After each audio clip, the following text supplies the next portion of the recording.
Welcome to the first series of Ex-Asylum Seeker Memoire, which is an arts-driven project that seeks to capture the lived experiences and stories of ex-asylum seekers across Wales through video and storytelling.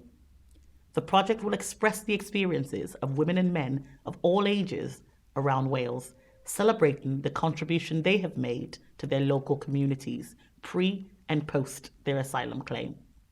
The project is being funded by Race Council Cymru as part of their new Black History Wales theme, celebrating local heroes and sheroes, which is run all year round until September 2022.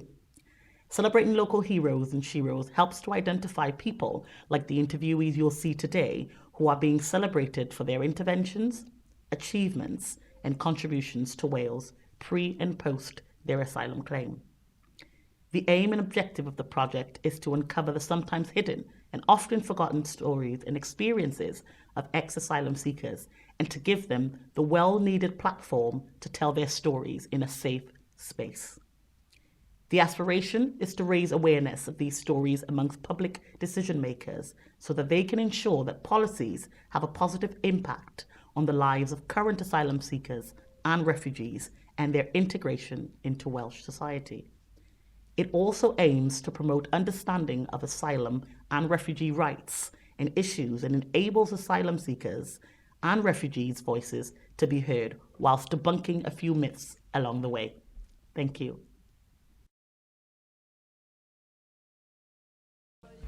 Okay, my name is Robert Muza.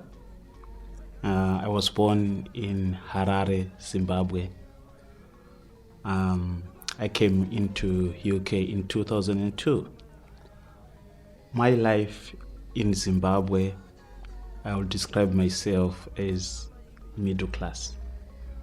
I had a good job and my wife also had a good job. I was a transport manager and my wife also, she was working in one of the biggest fashion retail in Zimbabwe. So we had good life, could afford everything.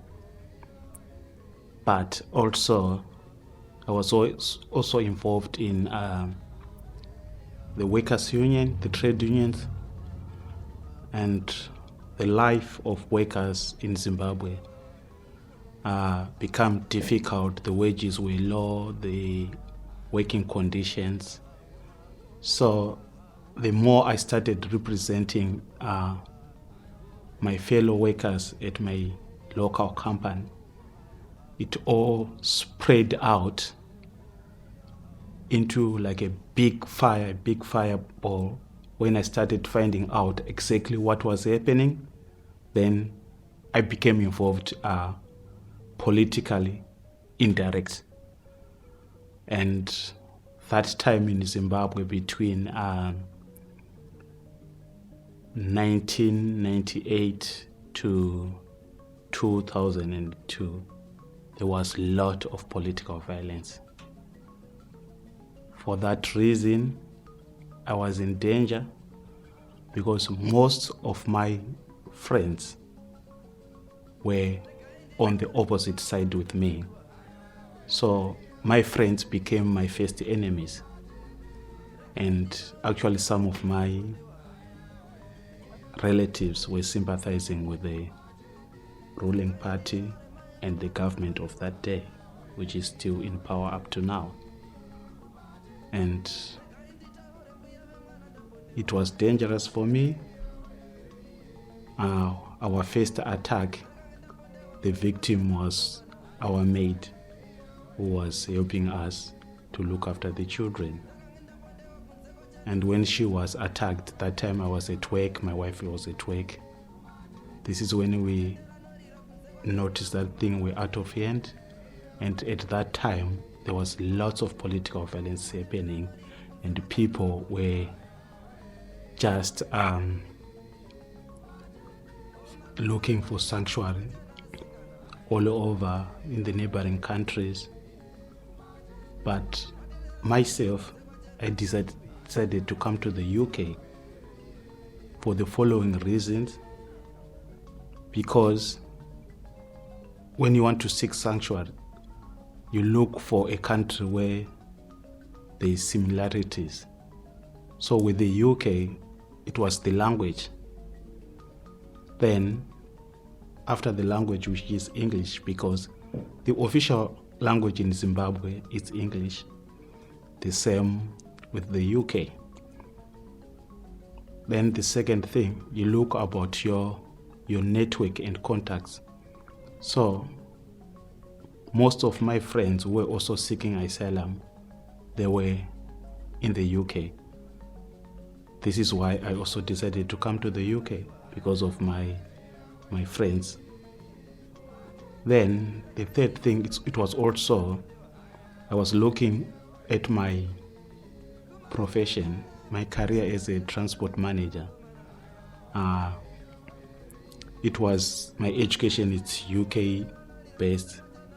From my O levels, I did the Cambridge and the Oxford O levels. Then my transport diploma, it was through the Chartered Institute of Transport, which is British based. So all these factors, I considered that I would settle much better in the UK. And also, it was like a temporary move, because when you seek sanctuary, it's not permanent. So I thought maybe I'll be just there in the UK for 2 years or maybe 3 years. Then things will improve in my country. Then I go back. So I'm stuck here. Thank you very much for that, Rob. Fantastic.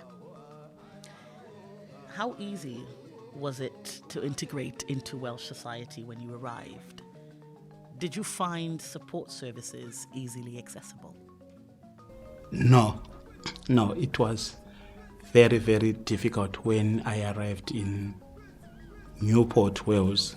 That was September 2002. And it was a different lifestyle from Zimbabwe, from the basics, from shopping. And it took me even a while, because I didn't know where the big supermarkets were.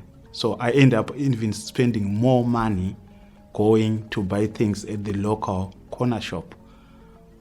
And just because there was no one who had signposted me that you can find bigger supermarkets which are cheap.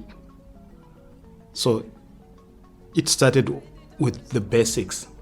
That lack of information, I was just a desert myself with my family. The lack of knowledge of the big 5 supermarkets. Then you also find the other services to register with the GP. It wasn't easy until someone signposted me to Refugee Council, who assisted me at the end. But to find a GP, the dental, it was hard. All those basic services, which I believe now things have improved. But during 2002, to integrate into Newport society or Wales at large, it was difficult if you can't have the right knowledge where to go for your medical with the family. Then the communities were so closed. What I'm trying to say is to participate in those communities, it was so difficult. They were not diverse. The communities lacked that inclusion aspect. I remember the first thing I did was trying to take my 2 little girls to a youth club, and the games, everything, it was totally different.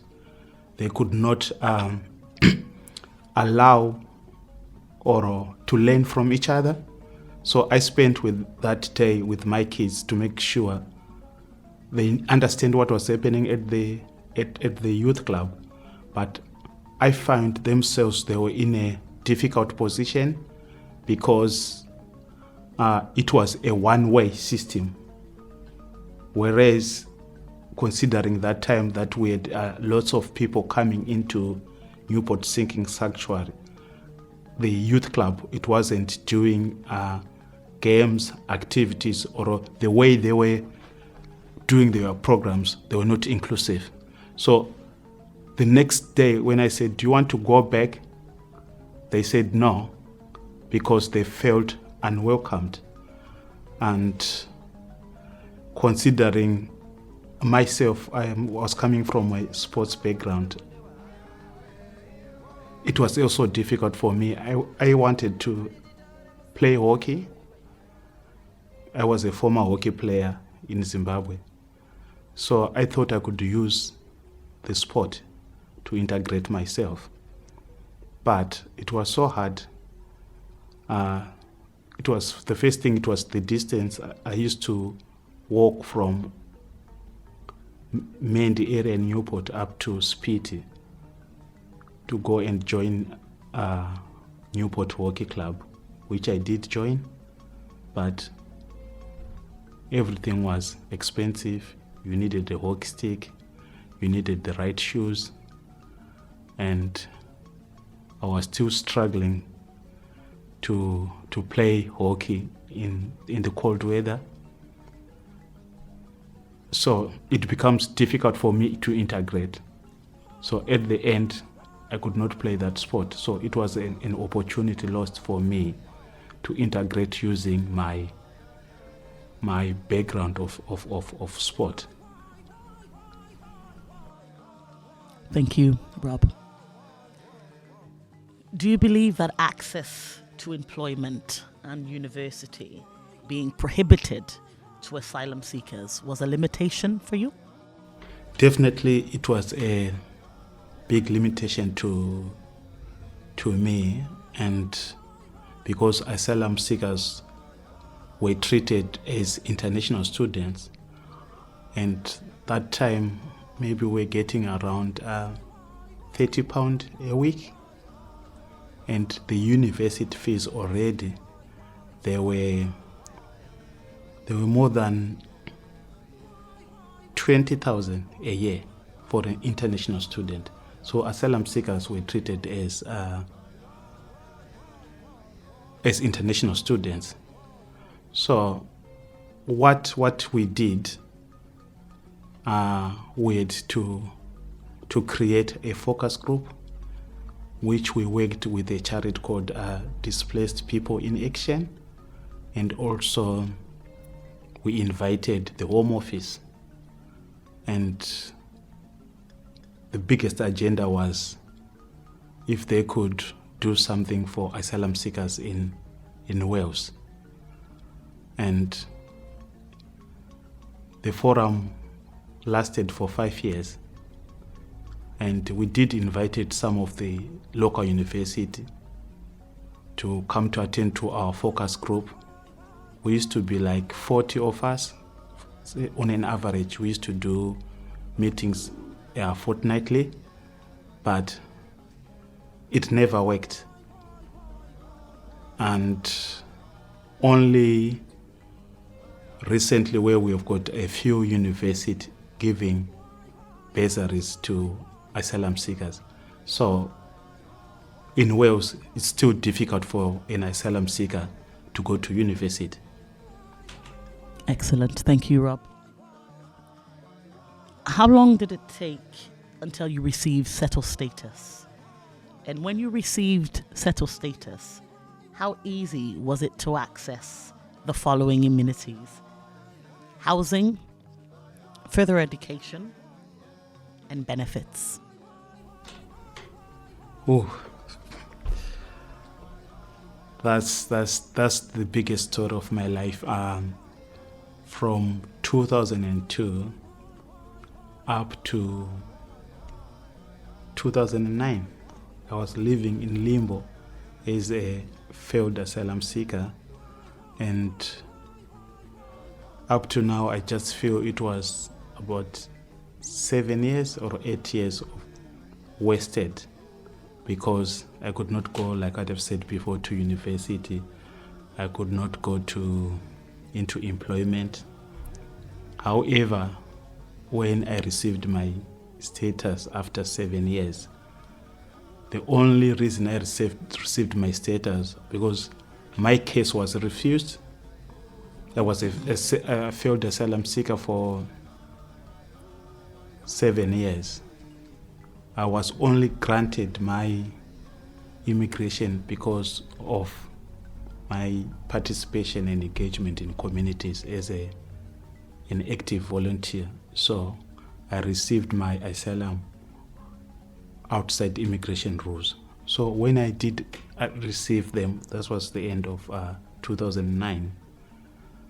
I was put in temporary accommodation, and it wasn't easy for me even to go into private accommodation. They wanted references, they wanted the bond, which I didn't have savings. So I had to be put with my family in temporary accommodation for 6 months. Then after 6 months, I managed to have a house with one of the local housing associations. And I went straight into employment, but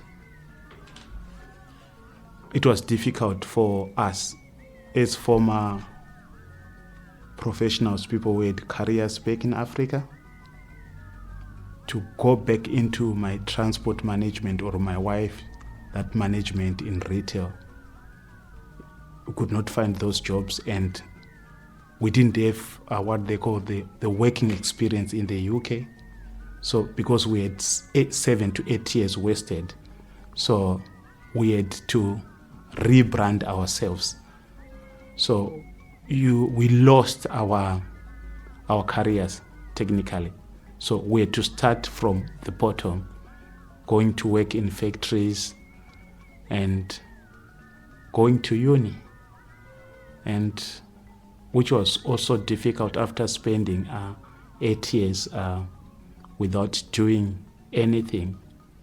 We didn't have any transferable skills because we were just wasted for 8 years. So when you go to uni, ourselves, we had to start from the bottom again. We had to do the foundation course. So that means a degree which was supposed to be 3 years, we did it in 4 years. And yeah, we managed to graduate at the end, but it was difficult coming from the asylum background where we'd wasted time already, and we were still struggling to integrate, which can also affect your education. Thank you, Rob. Something that stood out for me in that is this idea of you having to rebrand yourself. So just on that topic, if you had one advice relating to refugees and asylum seekers for the Home Office, what would it be? And what can be improved within the current UK asylum system that would make a real positive impact on the lives of refugees and asylum seekers?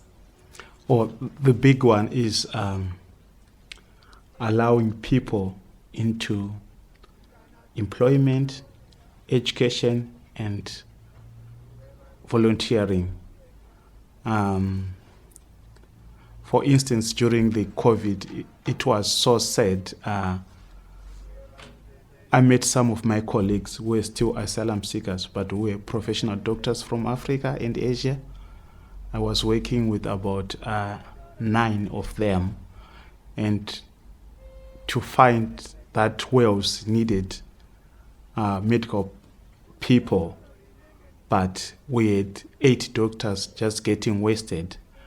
And recently here in Wales and the UK, we've got a big, massive recruitment of health workers, including what they call nurse aides coming from as far as Africa and Asia, whereas we have got thousands and thousands of asylum seekers, some of them who are already trained nurses. So this is the advice I can give to the Home Office. I've written already to our local MPs, and I've always been putting it on Twitter to say, allow asylum seekers the opportunity to go into employment before we go to recruit outside. And what happens usually with lots of modern day slavery incidents in Newport, because of asylum seekers not allowed to work. So this will be the first big advice to the Home Office. Then the second one is also allow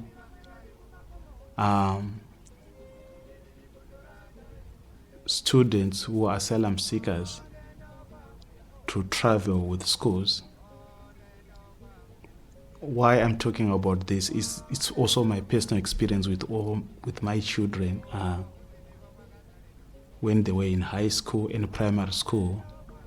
When local schools, they've got school trips abroad, and when you find the asylum seeking children will be left at school, the other 400 children traveling either to Spain, to France.